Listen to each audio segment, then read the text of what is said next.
Henry is in the part of the dream where his father carries him piggyback through the shoulder-high waves. His father's t-shirt is soaked through and the salt water is making the cut on Henry's elbow sting when a woman's voice calls out, "Henry, Henry." Before his eyes open, he knows who it is.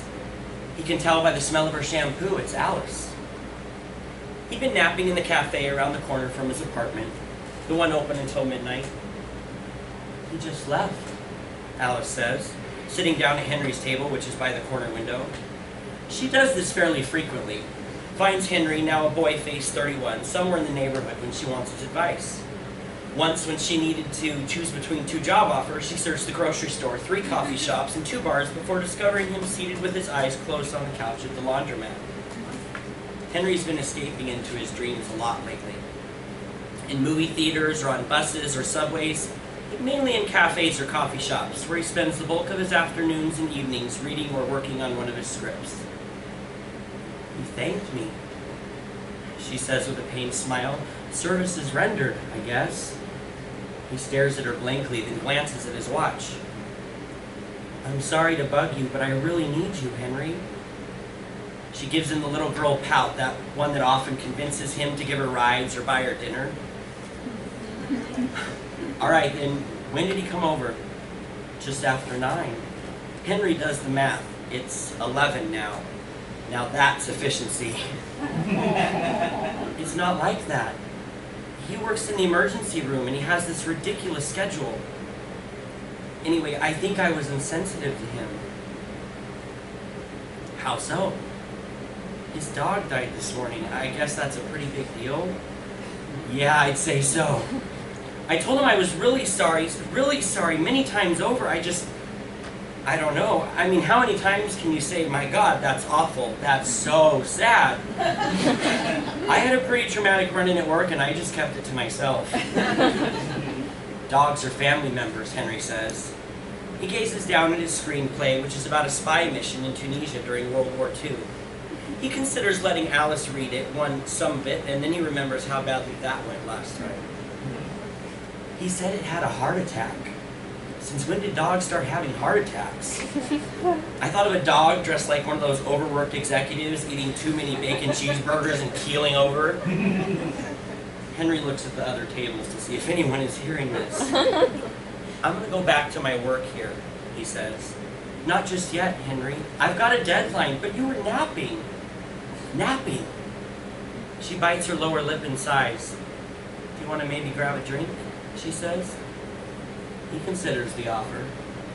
Henry's in the parched badlands of a dry spell, and the thought of a couple of drinks with Alice followed by a trip to his apartment is like a sugar rush, apt to raise his spirits for an hour or so before dropping him into a prolonged crash. Maybe not. "All right," she says. "Can I just sit here with you and read for a while? Remember when we used to do that? Do you have something to read?" "No." Henry hands her a book from his bag, then goes back to working on his screenplay. Alice begins reading the book and twirling a strand of her straight brown hair around a pencil. After a while, she tilts her head thoughtfully and asks him, "How's your dad, Henry?"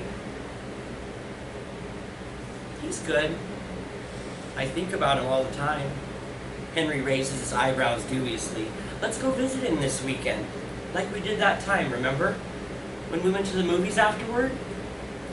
Moulin Rouge. They arrived 10 minutes late and had to sit in the front row. With all the jump cuts and pulsating lights, Henry felt as if he might go blind. "I thought it would cheer you up." "You thought it would cheer you up. You were the one who was being strange. Water under the bridge," he says. But Henry remembers it vividly. He was planning to ask Alice to move in with him that night, after they made a lobby drop-off of some books at his father's. His father insisted they come up for a quick drink so he could finally meet Henry's girl. And his old-fashioned use of the word touched Henry enough to consent. He had assured Henry that his apartment was in cocktail party shape. And possibly in his eyes it was. He'd set out a full bar, dusty bottles of Tanqueray, Stolichnaya, and Maker's Mark, a few wedges of odd-tasting cheese, some hard salami, and what might have been pâté. And he'd clearly vacuumed and straightened the furniture. But along the most cursory of investigations, Henry saw trouble. Moth-eaten sweaters thrown over piles of papers in his office, mold growing on the refrigerator shelves and in the corners of the bathroom.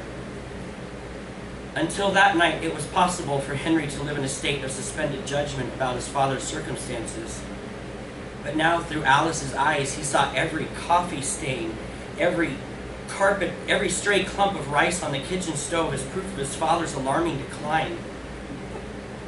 His father had downed a martini or two before they arrived, giving him the jittery, gin-emboldened air of a nightclub MC, trying to earn the love of an unresponsive audience. He told a few reliable old stories, told them flawlessly, and then, like the man who takes the wrong road on the way home and finds himself on a street very much like his, but which doesn't contain his house, lost his bearings. When he recovered, he warmed to Alice and acted around her like a teenager with a crush. She flirted back. It irritated Henry, though he knew it was simply her way of making herself comfortable in a strange situation. When Alice leaned down to retrieve a fallen ice cube, Henry caught his father admiring her ass. When his father retreated to the kitchen for a forgotten hors d'oeuvre, Henry apologized for the mess in the apartment. "It's fine. He's been the perfect host," Alice said, without knowing how true that had once been. In the old life, his parents' parties were legend. Posh caterers, pianists, and torch singers, and guests in black tie. All before the business tanked, and before his father fell asleep smoking a cigarette, burning 2 rooms of their brownstone. And before Henry's mother left, sending Henry plummeting into that blind alley of resentment where both he hated his father for making his mother leave and felt responsible for him and his fragile loneliness. At the door, Henry's father pressed Alice's hand in his and told her, eyes moist, how much he loved his son and that Henry was all he had left in the world.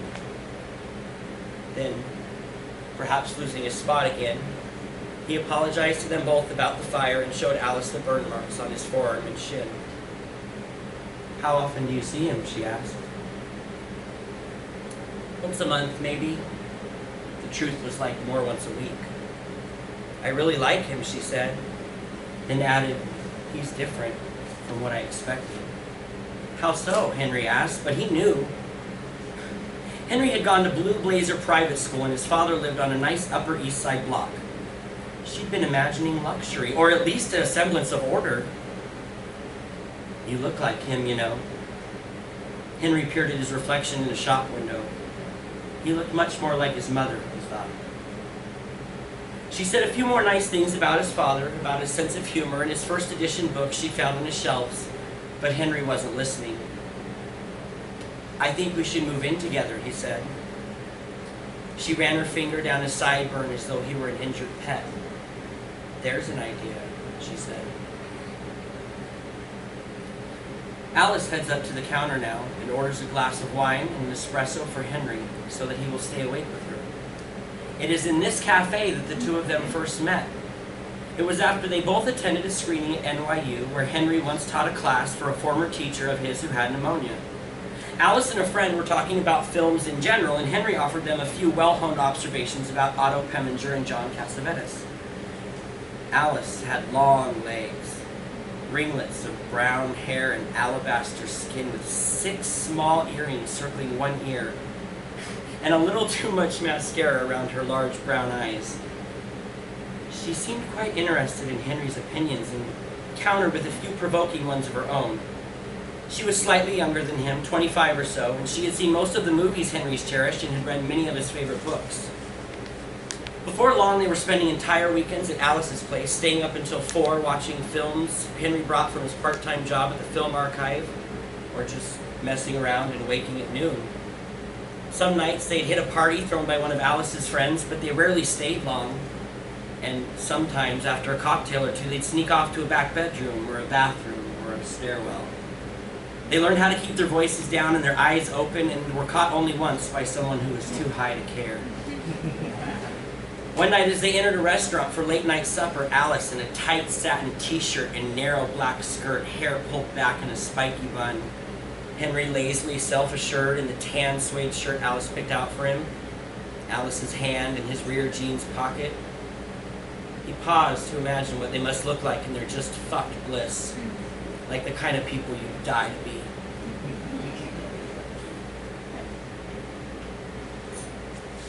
Henry's thoughts are floating in that time as he leaves the coffee shop with Alice and heads with her towards the blue-lit bar where they used to get tipsy together and make out. Henry hates the moment in which he wants her all over again because it feels like regression. And so he treats her with a forged indifference which he hopes will realign the balance of desire between them. They have far too much history to ever make this work, he thinks. But in certain moments, moments like this one, or on the occasional nights Alice decides to sleep over, he wonders. They are fluent in each other's faults and wounds and hypocrisies, and so sleeping together has this feel of sleeping with a failed part of themselves, like pornography with familiar dialogue. He could teach a course on their maneuverings, he thinks, and yet he'd always get half of it wrong. There's no one I'm closer to in the whole world than you, Henry. I feel the same, he says breezily, before realizing it might be true. He wants to tell her his theory, that the night at his father's had pushed them off course. Alice witnessed Henry's future, or so he imagined. And so to alter that trajectory, she began needling him about finding a full-time job or selling one of those dozen screenplays he'd finished. And she took heed of his subpar housekeeping and his smoking, which Henry said he'd stop, but never did. He rebelled by smoking more and allowing the plates to pile up. The question of their living together was never brought up again. She asked him at a Burger King one night about his family when he was a kid. A softball toss so she could give her something positive to hook into. He refused to describe aloud any of the happy scenes that he'd been playing over in his mind in order to get to sleep. The surf and turf barbecues, the Florida vacations, weekend parties on the Cape, rides in his father's white Mustang convertible, his mother reading Watership Down when he was 8, and to his thrill, changing one of the rabbits' names to Henry. They felt too much like the right answers to an admissions interview. Like everyone else's, he said. And then a more unsettling memory came to him of when he'd actually last spoken to his mother. She called from Albuquerque, New Mexico, from the house where she was raising 2 other children with a different husband, to tell Henry she loved him and always would. It was late Thanksgiving night. Her voice felt so close. He was certain she was just down the block. Henry, she said, as though it hadn't been 5 years, as though they'd just been speaking. Are you awake? Alice waited for him to say something, anything. But he only glared at her and lit another cigarette, staring at the match like he wanted to set the place on fire. They're drinking whiskey now, seated across from each other in a booth. Alice smiles fondly. It's so easy, isn't it, she says. In some ways. Remember the thing we did in that bathroom? That wasn't me, Henry says. Funny. Well, he kind of looked like you. I was pretty hammered, she says. To be truthful, Alice was never as drunk as she pretended to be, was always in control and always looking, watching, grading Henry. Or so he believed. Remember when we sat on opposite sides of the bar and pretended we didn't know each other? That I remember. I kept sending you drinks, and then you made me pay you back. I guess I did. Henry sips his drink and watches how the ice cubes catch the light from the bar. I was such an asshole to you, Henry. Oh, I don't know. Who can tell about these things? This was our place, and I shouldn't have come here with someone else. It takes him a moment to realize what she's talking about. He managed to put from his mind the afternoon she brought the ass-faced music executive here and Henry had seen them through the side window. By then it didn't matter, Henry said. But it made him crazy seeing them flirting and ear-nibbling, like a scene from early Alice and Henry.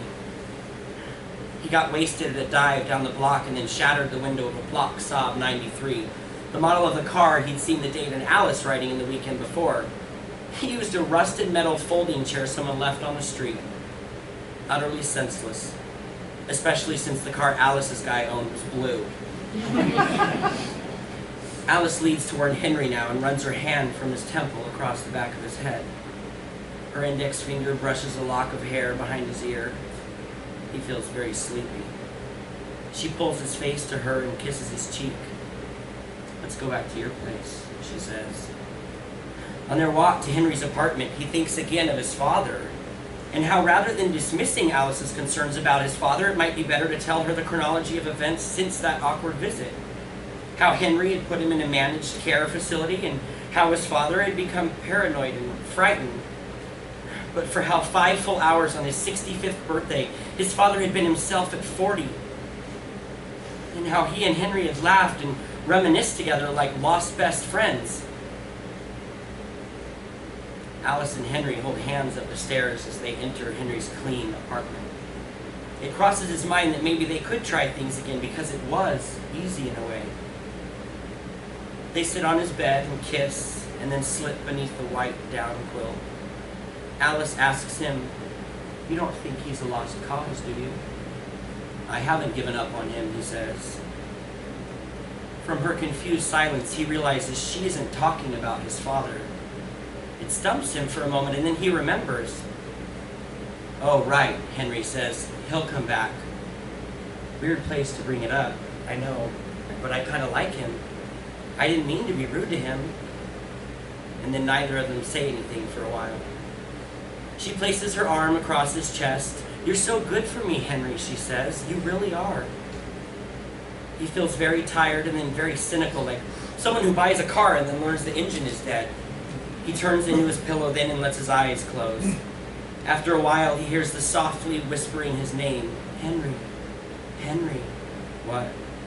She moves his hand between her legs. "Do you want to?" she says. "Let's go to sleep," he says, and turns away from her. "I want to," she says, spooning him. "No one gets me like you do." He thinks of booting her out, though he has neither the energy nor the inclination. The heat kicks on again with a clank and a hiss. He will move from New York, he thinks. There is nothing to keep him here other than his father, and he can come back to visit and monitor his care by phone from a distance. But he will not stagnate here another year. His father will be happy for him. He thinks of places he can go, Boston or Los Angeles, where he has contacts and the sort of man he'd like to be when he gets there. "It's all for the best," he says to Alice, and tries to explain why, but in his sleepiness he loses the strand and nods off in his mind, in his sentence, and drifts back to the dream. A sand dune and the smell of seaweed. His tanned and healthy father carrying a bucket of mussels his mother would use for bouillabaisse. The cousins are over, and in the back of the house, Henry has built a fort out of milk crates. "Henry," the voice says again, "Henry." But he won't come back for her this time. She keeps speaking, or maybe she's only speaking in his dream, but likes that he can leave her like this, that he can find a place away from her. "I'm sorry," the voice says now. "It isn't Alice anymore." "Say it again," he says. "I'm so sorry, sweet Henry." "Of course you are."